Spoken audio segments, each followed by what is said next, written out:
Hello all of you, welcome back to my channel. मैं आज आप लोगों के लिए लेकर आ चुकी हूँ एक कलेक्टिव रीडिंग जिसका टॉपिक रहने वाला है कौन आपका इंतज़ार कर रहा है, who is waiting for you. ये रीडिंग जनरल है, कलेक्टिव है, सभी ज़ोडिएक साइंस के लिए है, हर उम्र के व्यक्ति के लिए है, टाइमलेस है। जब भी आप इस वीडियो तक पहुँचेंगे आपके साथ तभी रेजोनेट करेगा, फिर चाहे आप इस वीडियो तक कितने भी समय बाद क्यों ना पहुँचे हों।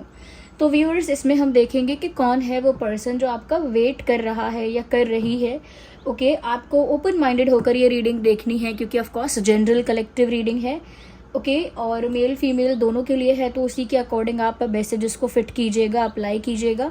ओके, और साइंस कोई भी हो, एज कोई भी हो आपकी, या आप कितने भी समय बाद इस वीडियो को क्यों ना देख रहे हों, जब भी आप इस वीडियो तक पहुंचे हैं आपके साथ यह तभी रेजोनेट करेगा, फिर चाहे आप इस वीडियो तक कितने भी समय बाद क्यों ना पहुंचे हों। So let's not waste times, let's start the reading है।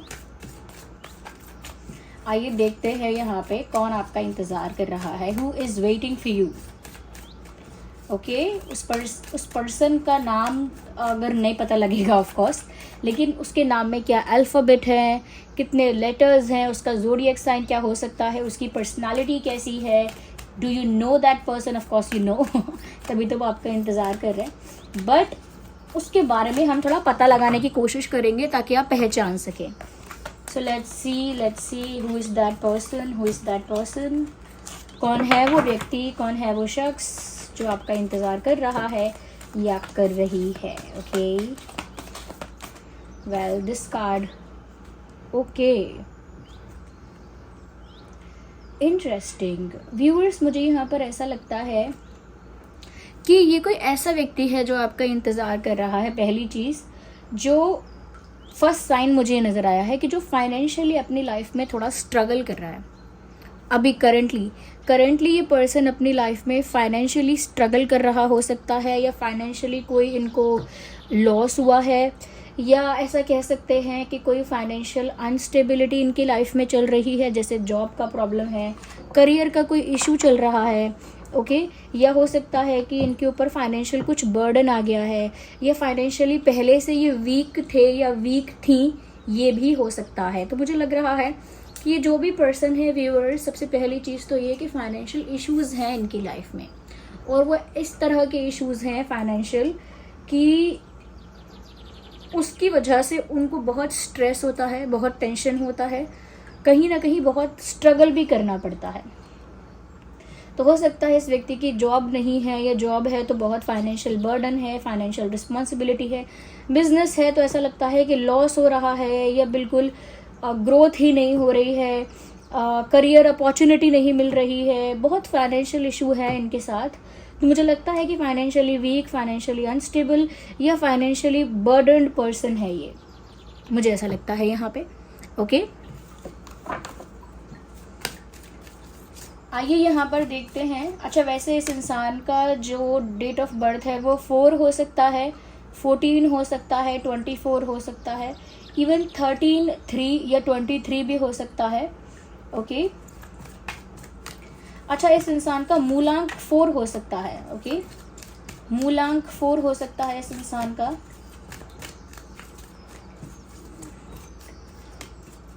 यस, फाइनेंशियल अबंडेंस की इनकी लाइफ में काफ़ी कमी है मुझे लगता है।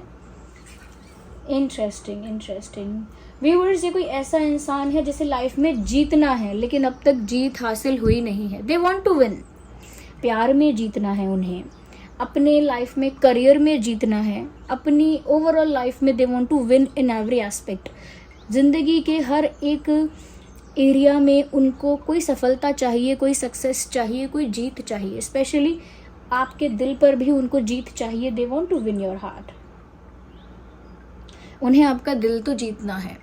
बट ऐसा लगता है यहाँ पर व्यूअर्स कि दिल कैसे जीतेंगे, उनको इस बारे में तो कोई प्लान ही नहीं है उनके पास, बट उनको जीतना है आपका दिल। और उनकी पर्सनल लाइफ में इश्यूज चल रहे हैं लेकिन उनको आपका दिल जीतना है। ऐसा लगता है कि ये इंसान आपका इंतज़ार इसीलिए कर रहे हैं क्योंकि इनको एक उम्मीद है, इन्हें एक होप है। इनको लगता है कि इनकी लाइफ बहुत अनसक्सेसफुल रही है, प्यार के मामले में इनको सक्सेस नहीं मिली, करियर में इनको सक्सेस नहीं मिली, कहीं ना कहीं परिवार भी इनसे बहुत खुश नहीं होगा। इनको लगता है कि इनकी पर्सनल लाइफ और प्रोफेशनल लाइफ दोनों में ही इनको ग्रोथ नहीं मिली है। ये एक ऐसे इंसान है जो जीतना बहुत चाहते हैं, लेकिन जीत इनके हाथ में आते आते फिसल जाती है।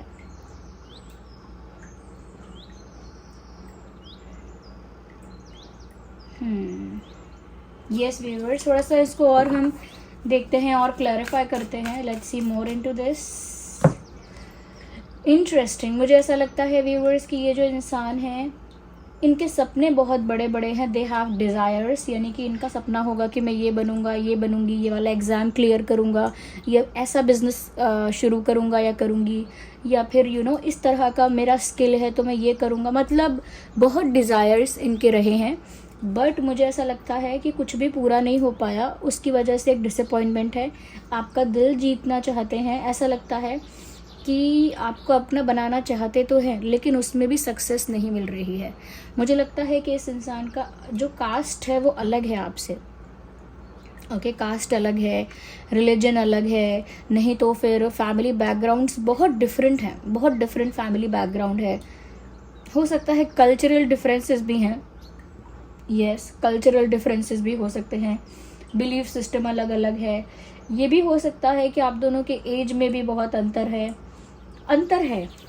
ओके, ऐसा हो सकता है कि पर्सनालिटी भी आप लोगों की बहुत अपोजिट है। लाइक अगर आप बहुत पीसफुल हैं तो ये इंसान काफ़ी शोर मचाने वाले, या बहुत गुस्सा होने वाले या अग्रेसिव होने वाले हो सकते हैं कि इन्हें जल्दी गुस्सा आता है। अब अगर ऐसे इंसान हैं जो बहुत प्योर हार्टेड हैं और हमेशा सच बोल देते हैं, हमेशा माफ़ कर देते हैं, तो फिर ये ऐसे इंसान होंगे जो ग्रजेस होल्ड करते हैं, आसानी से माफ़ नहीं करते, सच नहीं बोलते, बातें घुमाते हैं, थोड़ा ट्विस्ट करते हैं, थोड़ा मैनिपुलेट करते हैं। तो दोनों की पर्सनालिटी अपोजिट है। अगर आप वो हैं जो मैनिपुलेट करते हैं या झूठ बोल देते हैं या कहीं ना कहीं ग्रजेस रखते हैं या फिर गुस्सा आपको बहुत आता है, तो फिर वो हो सकते हैं जो पीसफुल हैं, काइंड हैं, प्योर हार्टेड हैं, फॉरगिविंग हैं, तो वो हो सकते हैं। तो यहाँ पर मुझे ऐसा लगता है व्यूअर्स की पर्सनालिटी भी बहुत अपोजिट है, आप दोनों के बीच डिफरेंसेस भी बहुत ज़्यादा हैं।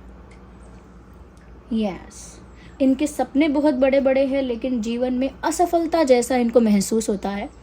ओके, फाइनेंशियल बर्डन है इनके ऊपर।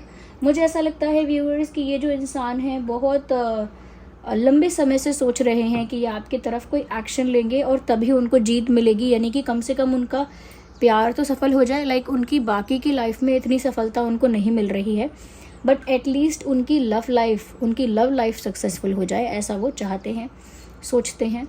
तो व्यूअर्स, मुझे लगता है कि आपकी तरफ एक्शन लेने के लिए, आपका दिल जीतने के लिए कोई डिसीजन, कोई एक्शन लें, ऐसा वो बहुत दिनों से सोच रहे थे, ये सोच रही थी।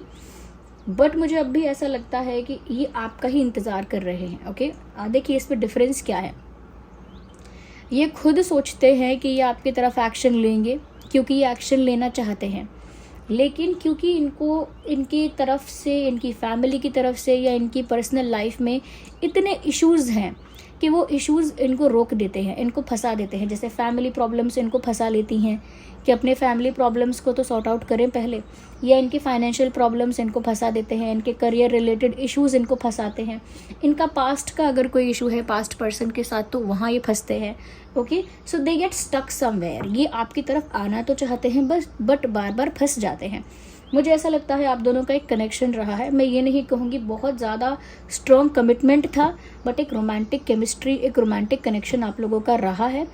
और उसके बाद मुझे ऐसा लगता है कि ये खुद कुछ नहीं कर पाते हैं, बार बार सोच के भी, प्लान करके भी, तो फिर ये अंततः आपका ही वेट कर रहे हैं या कर रही हैं। They are waiting for you, कि अगर वो नहीं कर पा रहे, उनकी सिचुएशन या उनकी कंडीशन फेवर में नहीं है, उनकी कंडीशन फेवरेबल नहीं है, या उनकी लाइफ थोड़ी सी कह सकते हैं उनके फेवर में नहीं चल रही है, डेस्टिनी उनके फेवर में नहीं है, यानी उनका साथ नहीं दे रहा उनका भाग्य, तो कम से कम आपकी जब इच्छा होगी या जब आपके दिल में वो प्यार जागेगा या जब आपका वो इंटेंशन होगा तो आप इनके पास आ जाओगे। ये कोई घमंड नहीं है उनका कि आपको आना पड़ेगा, नो नो नो, क्योंकि वो फंसे हुए हैं तो उनको उम्मीद है कि आप आओगे। अगर वो इस तरह फंसते नहीं तो शायद वो चले जाते आपके पास, या वो आपको अप्रोच करती या करते, बट क्योंकि वो स्टक हैं, बार बार प्लान करके भी स्टक हैं, तो वो एक्सपेक्ट करते हैं कि काश आप उनके पास आ जाओ, काश आप उनको अप्रोच करो. Okay, let me see with other cards also, wait a second. अच्छा, ये जो इंसान है ये 7/17/27 भी हो सकता है, इनका डेट ऑफ बर्थ जो है, या 7/17/27 एंड 8/18/28 भी हो सकता है. फॉर सम पीपल 10/20/30 हो सकता है. एंड या ये मुझे लग रहा है इनका मूलांक 8 भी हो सकता है और 1 भी हो सकता है. मूलांक 8, मूलांक 1, मूलांक 4. ओके,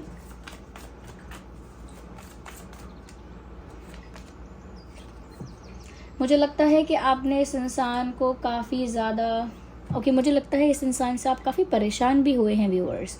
इस इंसान की इनएक्टिविटी देखकर, इस इंसान का कन्फ्यूजन देखकर, इस इंसान की स्टकनेस देखकर या फिर स्लो स्पीड देखकर आप काफ़ी ज़्यादा फेडअप हुए हैं इस इंसान से, यानी इरिटेट हुए हैं, परेशान हुए हैं, क्योंकि इस इंसान के साथ प्रॉब्लम आपको ये लगता रहा है. अब देखिए, इनका पर्सपेक्टिव जो है सो है, लेकिन आपका पर्सपेक्टिव इनके प्रति ये रहा था कि आप इस इंसान के इतने कंफ्यूज होने से परेशान थे कि ये क्लैरिटी क्यों नहीं रखते हैं दिमाग में, एक क्लियर डिसीजन क्यों नहीं है, एक क्लियर अंडरस्टैंडिंग क्यों नहीं है, क्यों ये इंसान कंफ्यूज है, हमेशा क्यों कंफ्यूज दिखता है या रहता है या रहती है. दूसरी चीज़ इनकी आपको परेशान करती थी कि ये इंसान की स्पीड जो है वो बहुत स्लो है. मतलब जो काम आप व्यूअर्स जल्दी कर रहे हैं या आप जल्दी कर देते, वो नहीं कर पा रहे हैं. हो सकता है कि उनकी कंडीशन ऐसी थी, जो मैंने बोला कि सर्कमस्टांसेस उनके ऐसे हैं कि वो उनको बार बार ब्लॉक कर देते हैं और इस वजह से वो नहीं कर पाते हैं, वो स्टक हो जाते हैं. बट आपको तो फिर भी ये चीज़ इरिटेट करती ही थी कि इनकी स्पीड इतनी स्लो क्यों है. Why are they doing anything quickly, कुछ जल्दी क्यों नहीं कर रहे हैं, या समय पर कुछ क्यों नहीं हो रहा है. एंड वन मोर थिंग कि यहाँ पर आप इस बात से भी परेशान थे कि ये जो पर्सन है ये हमेशा स्टक रहना, या हमेशा कोई कह सकते हैं कि कोई कमिटमेंट ऑफर ना कर पाना, कुछ क्लैरिटी ना दे पाना, और हमेशा उलझे हुए से रहना, या फिर एक्टिव ना रहना. ओके, एक्टिव मतलब जैसे अभी 10 दिन बात करी तो अच्छे से करी, फिर 15 दिन गायब, 15 दिन बात नहीं हो रही है, 15 दिन पता नहीं है क्या हो रहा है, पता नहीं चल रहा कि अभी रिलेशनशिप चल रहा है कि ऑफ हो गया, मतलब हो क्या रहा है. Complicated relationship status, complicated. तो यहाँ पर आप इनकी ऐसी हरकतों से ना बहुत टायर्ड रहे हो, बहुत फेडअप हुए हो, और इस वजह से आपने इस इंसान को थोड़ा बहुत साइडलाइन किया है, और उनको लगता है कि आप उनसे बहुत नाराज़ हो, आप उनसे गुस्सा हो गए हो, क्योंकि आप फेडअप हो और इरिटेटेड हो और टायर्ड हो चुकी हो. लाइक यू आर टायर्ड, आप थक गए हो इस बिहेवियर से, इस पैटर्न से, इस तरीके से. तो आप हो सकता है फेडअप और टायर्ड होने की वजह से इनसे थोड़ा मुंह फेर रहे हैं, या फेर चुके थे पहले ही, और आपने कहीं ना कहीं शायद इस इंसान को फिर ज़्यादा वैल्यू देना, टाइम और इम्पोर्टेंस और अटेंशन देना बंद कर दिया. तो मुझे लगता है व्यूअर्स कि अब ये जानते हैं कि आप गुस्सा हो, नाराज़ हो, या कहीं ना कहीं खफा हो थोड़े से, तो फिर भी वो कुछ नहीं कर सकते हैं आपका इंतज़ार करने के अलावा. तो ये वही इंसान है जिससे आप गुस्सा हो, जिसके ऐसे बिहेवियर से या वियर्ड बिहेवियर से आप फेडअप हो. यही इंसान आपका इंतज़ार कर रहा है.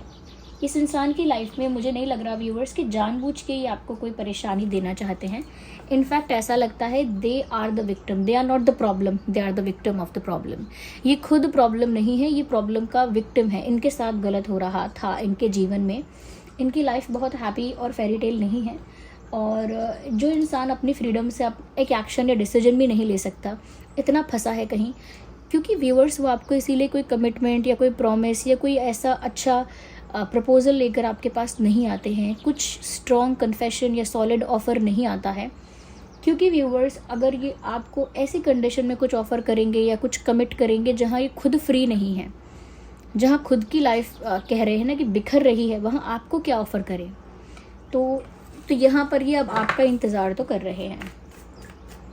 अच्छा, ये इंसान कैंसर, स्कॉर्पियो, पाइसेस हो सकता है, मुझे लग रहा है यहाँ पे. यस,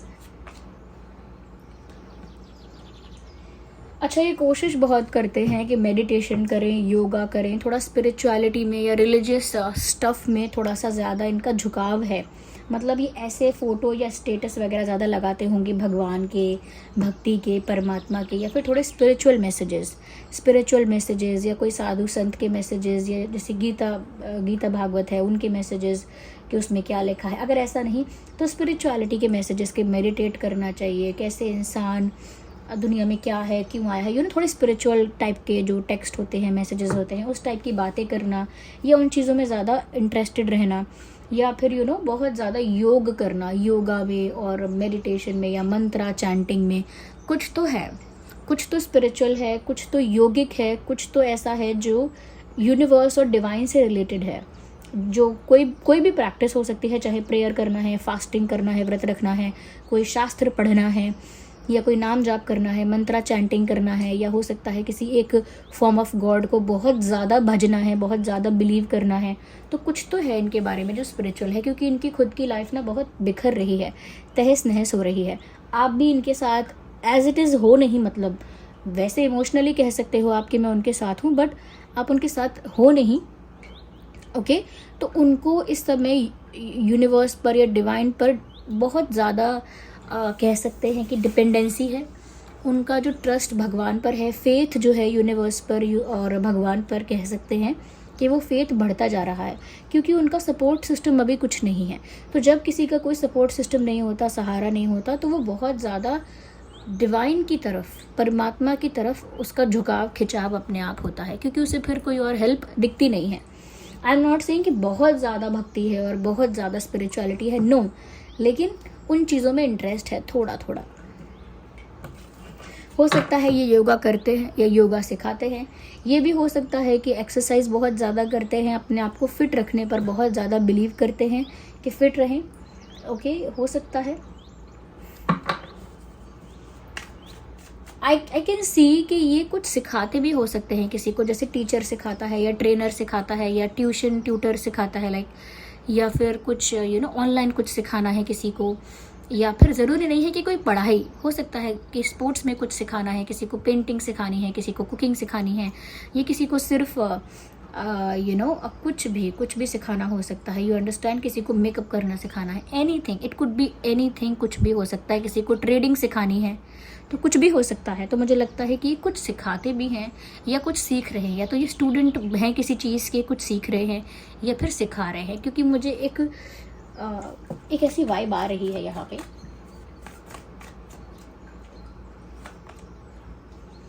सन का कार्ड आ गया है एंड में, बहुत ब्यूटीफुल कार्ड है ये व्यूअर्स। ये पूरे टैरो डेक का सबसे पॉजिटिव, सबसे अच्छा कार्ड है। कहीं ना कहीं व्यूअर्स, ये इंसान बहुत होपफुल हैं कि जब आप इनके पास आएंगे या जब आप लौट आएंगे तो इनकी लाइफ में एक अलग ही खुशी होगी, एक अलग ही सेटिस्फैक्शन होगा, एक अलग फुलफिलमेंट होगा, और इनकी लाइफ में ब्लेसिंग्स जैसे बरसेगी। They will be blessed, they will feel lucky. उनको लगता है कि जैसे कहते हैं ना कि आप आए बाहर आए, तो आप आओगे तो बाहर आ जाएगी उनके जीवन में। आप आओगे तो उनका भाग्य कहीं ना कहीं उनका साथ देगा, यानी कि लक उनके साथ होगा, लक उनके साथ होगा, उनका भाग्य उनका साथ देगा। साथ ही साथ उनकी लाइफ में हैप्पीनेस आएगी, अबंडेंस आएगी, प्रॉस्पेरिटी आएगी, ऐसा उनका मानना है। क्योंकि वो स्पिरिचुअलिटी में थोड़ा इंटरेस्ट दिखाते हैं, तो हो सकता है एस्ट्रोलॉजी को एक्सप्लोर करते हैं, टैरो रीडिंग को भी एक्सप्लोर करते हैं, तो कहीं ना कहीं बिलीव करते हैं कि मेरा पार्टनर है ये, जब लौट कर आएगा तो मेरी लाइफ में खुशी भी आएगी, मेरी लाइफ में हैप्पीनेस आएगी, लक आएगा, ब्लेसिंग्स आएंगी, ऐसा वो सोचते हैं और अपनी खुशियों को आपसे कनेक्ट करते हैं और ये आपका इंतज़ार करते हैं।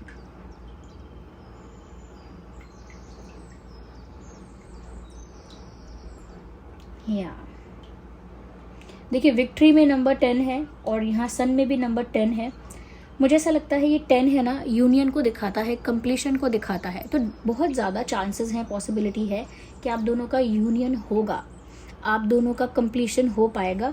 ये जो इंतज़ार कर रहे हैं वो इंतज़ार सक्सेसफुल होगा, सफल होगा, वर्थ होगा, क्योंकि आप भी इनको वापस मिल जाओगे।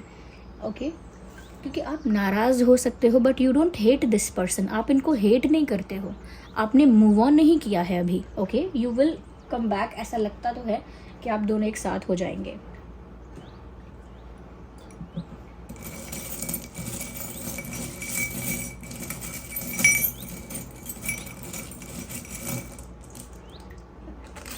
आइए देखते हैं कि क्या अल्फ़ाबेट्स है उनके नाम में, आपके नाम में। ओके, स्पेशली उनके नाम के लिए देखेंगे हम। उनके नाम में सी हो सकता है, सी फॉर कैट। उनके या आपके नाम में दोनों के लिए सी हो सकता है, ए हो सकता है, ए फॉर एप्पल। एच हो सकता है, H for house. And Z हो सकता है फॉर ज़ीब्रा। यू हो सकता है फॉर अम्ब्रेला। काफ़ी सारे अल्फ़ाबेट्स है आज हमारे पास। सी डबल है, so we have double C. We have P, P for parrot. And we have S, S for ship. तो सी डबल सी भी है, A H Z U P S. Okay, तो ये कुछ अल्फ़ाबेट्स है जो हो सकता है आपके या उनके नाम में हो। ओके, यहाँ पर कुछ चार्म्स भी हैं, हम इनको भी देखेंगे, but wait for a second.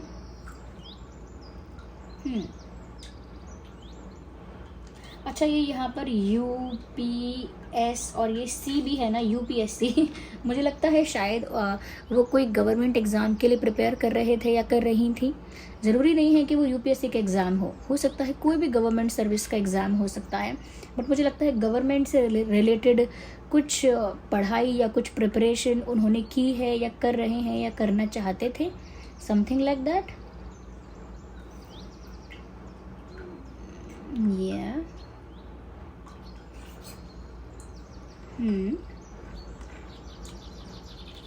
Okay,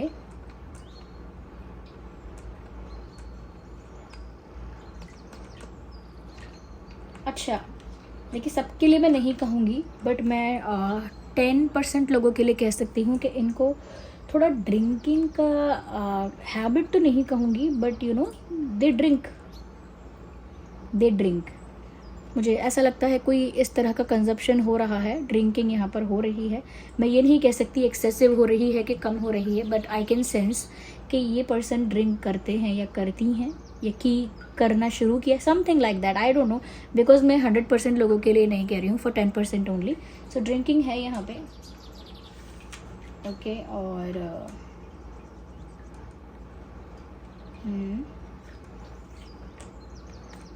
okay, so they love when you laugh.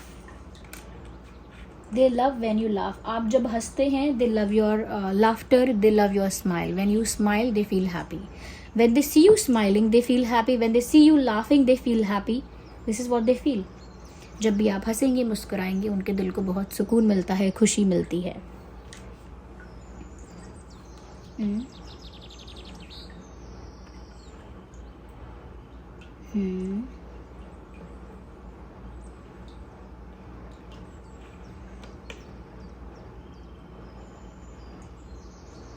Okay, आइए देखते हैं हम चार्म्स क्या हैं। सो ऐसा लगता है कि जैसे वो आपको आपकी तरफ रस्सी फेंक के और आपको अपनी तरफ खींचना चाहते हैं। या they want to pull you towards them. वो आपको अपनी ओर खींचना चाहते हैं, लिटरली जैसे कोई फिशिंग करने के लिए कांटा फेंकता है फिर खींचता है, बिल्कुल ऐसे ही वो आपको ऐसे कुछ चीज़ अटका के आपको अपनी ओर खींचना चाहते हैं। They want to pull you towards them. Again they want to win your heart. अगेन वो आपका दिल जीतना चाहते हैं। वो आज़ाद भी होना चाहते हैं अपनी करंट सिचुएशन से, क्योंकि वो आज़ाद नहीं है। मैंने पहले ही कहा वो स्टक हैं, दे आर नॉट फ्री। वो आपको लेकर पुराने गाने सुनते हैं, जब भी आपके बारे में सोचते हैं रेट्रो ओल्ड म्यूज़िक 90s का 80s का गाने सुनते हैं आपको लेकर। Okay, and they relate to it, उसके साथ रिलेट भी करते हैं। And here I can see, कहीं ना कहीं मुझे लगता है कि एक सीज़न चेंज हो रहा है, यानी कि एक फ़ेज़ ख़त्म होकर एक फ़ेज़ बदल रहा है। क्योंकि मुझे यहाँ पतझड़ का मैसेज मिल रहा है। तो जब पत्ते झड़ते हैं तो एक सीज़न ख़त्म हो रहा होता है, लेकिन पत्ते झड़ना ना थोड़ा सैड लगता है कि पूरे हरे भरे जो वृक्ष हैं वो सारे कांतिहीन हो गए, सुंदर नहीं लग रहे हैं और कैसे सूने से हो गए हैं, कैसे बंजर से हो गए हैं। लेकिन वो सैड पार्ट कुछ ही समय का होता है, क्योंकि उस पर कुछ समय में नए पत्ते आते हैं, नई कलियाँ भी खिलती हैं, फूल भी खिलते हैं। तो यहाँ पर अभी पतझड़ जैसा टाइम रहा है और वो थोड़ा सैड पीरियड रहा है, बट वो नई सुबह का और नई पॉजिटिविटी का साइन भी है। So this was the reading, I hope it was helpful. आप लोग कमेंट करके बताइए कितना रिलेट रेजोनेट करती है, क्या आप पहचान पाए हैं वो कौन है। वीडियो को लाइक ज़रूर कीजिएगा और सब्सक्राइब ज़रूर कीजिएगा अगर आप नए हैं। कमेंट्स में बताइए कि रीडिंग आपको कैसी लगी है, और आपने इतने सारे लाइक्स किए, इतने सारे कमेंट्स किए, उसके लिए बहुत बहुत धन्यवाद viewers, thank you so much. चलिए मिलते हैं अगली रीडिंग में, तब तक के लिए bye bye family, bye bye angels, love you all, bye bye, take care.